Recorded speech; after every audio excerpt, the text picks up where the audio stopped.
Réponse à la question concernant le fait de fermer les yeux durant le dhikr, fait par le professeur Mohamed Erradi Genoun Al-Arthani.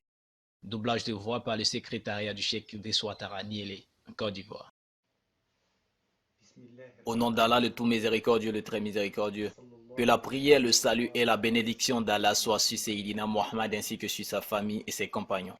Ensuite, un noble frère parmi les gens de la voie ahmédienne m'a questionné concernant le fait de fermer les yeux durant le zikr, c'est-à-dire dans le wid obligatoire, la wazifa et la haylala, etc.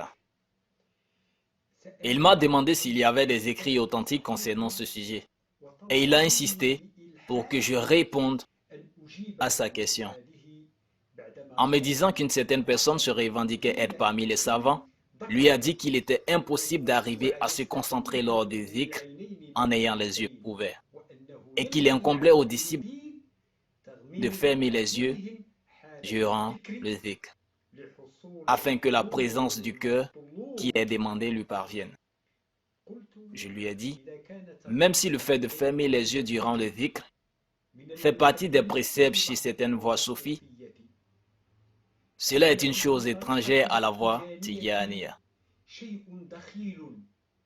qui n'a pas d'origine dans notre voie ni de source textuelle.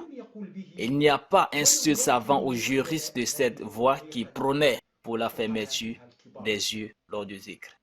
Parmi ces grands hommes, il y avait ceux qui étaient accoutumés à faire des analogies entre les oraisons obligatoires de notre voie et la prière, c'est-à-dire on faisait l'analogie entre les fondements de la prière, ses actes obligatoires, ce qui les invalide, ses actes appréciés et ses actes détestés.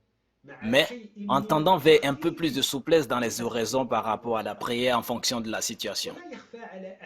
Chacun sait que le fondement principal de la voie Tijaniya est le Coran et la Sunna.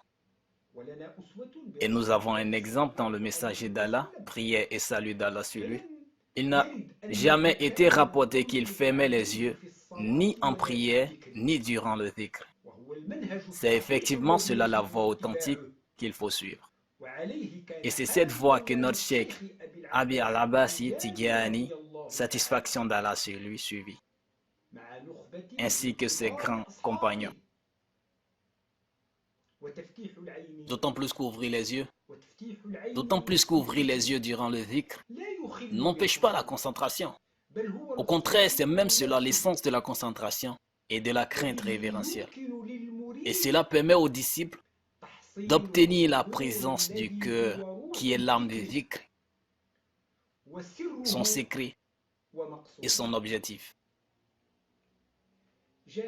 Il est parvenu dans le manuscrit Kunash du juriste Sayyidi Mohamed Ben Yahya Palamino de Rabat que son professeur, l'érudit, le saint, le vertueux, le Paul Sayyidi Mohamed Ibn al-Arabi Ibn Saïd qu'Allah a créé. Il a dit au célèbre écrivain Sayyidi Taleb Laba, un des grands compagnons du Cheikh. Peut-être que les maîtres des autres voies disent qu'il faut fermer les yeux, car cela augmente la présence du cœur et empêche que les pensées s'éparpillent durant le dhikr. Sayyidi Taleb Laba lui répondit, fermer les yeux durant le dhikr n'empêche pas que les pensées s'éparpillent. Celui qui ferme les yeux en faisant le dhikr pense paradoxalement à d'autres choses. Quant à celui qui a les yeux ouverts, il n'aura pas ses pensées troublées, que ce soit durant le dhikr ou la récitation. S'il persévère à faire le dhikr avec les yeux ouverts, la présence du cœur complète lui parviendra. Il bénéficiera du dhikr et profitera de ses multiples et diverses bénédictions, et ce le plus rapidement possible. Il s'illuminera, s'éclaircira et obtiendra d'innombrables secrets.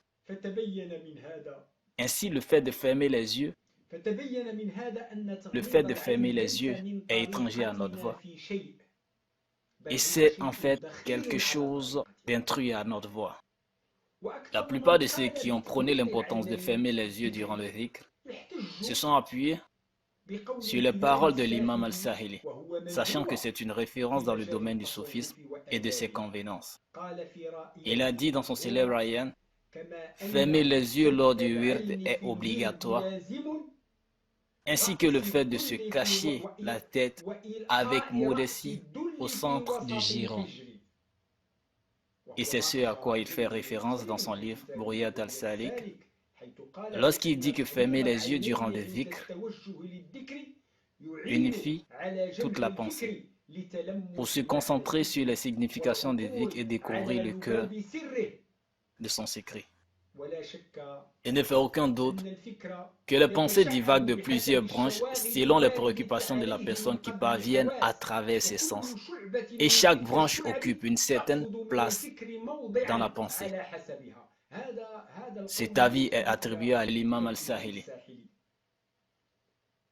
Et c'est cela son précepte concernant le fait de fermer les yeux durant le zikr. Et connaissant Allah, le cheikh Al-Hayyouma Fouti l'a suivi en cela. Comme il a mentionné dans son livre Rimah, où il dit, le fait de fermer les yeux durant le dhikr fait partie des convenances, comme c'est le cas dans d'autres voies. D'autres auteurs de la voie Tijaniya l'ont aussi suivi dans cet avis. Alors qu'en réalité, cela n'est pas requis dans notre voie et cela ne fait pas partie de ses pratiques. Et c'est Allah qui dit la vérité et qui guide vers le droit chemin. Dans notre voie, il n'y a rien en rapport avec le fait de fermer les yeux durant le dhikr. L'érudit Sidi Ahmed Skerij a dit dans son livre Zahr al-Athani, en réponse aux 30 questions, le disciple peut parfaitement fermer ses yeux s'il veut lors du dhikr, ou du wird, ou de la wadhifa. Sauf que nous avons appris de la part des frères Tidjani que nous avons rencontrés et qui étaient dotés de l'ouverture spirituelle et qui connaissaient le secret de la voie Tidjaniya, que le disciple, lors de sa récitation de la wadhifa en collectivité, est appelé à voir ses frères qui sont présents avec lui, pour qu'ils prélèvent de leur lumière d'une manière ésotérique, parce que leur assemblée comprend toujours quelqu'un doté de l'ouverture spirituelle et dont le secret transperce le secret de celui qui le voit. J'ai dit cela et je demande à Allah, gloire à lui, que cette réponse soit utile à celui qui a posé la question et que la paix soit sur vous ainsi que la miséricorde d'Allah et sa bénédiction.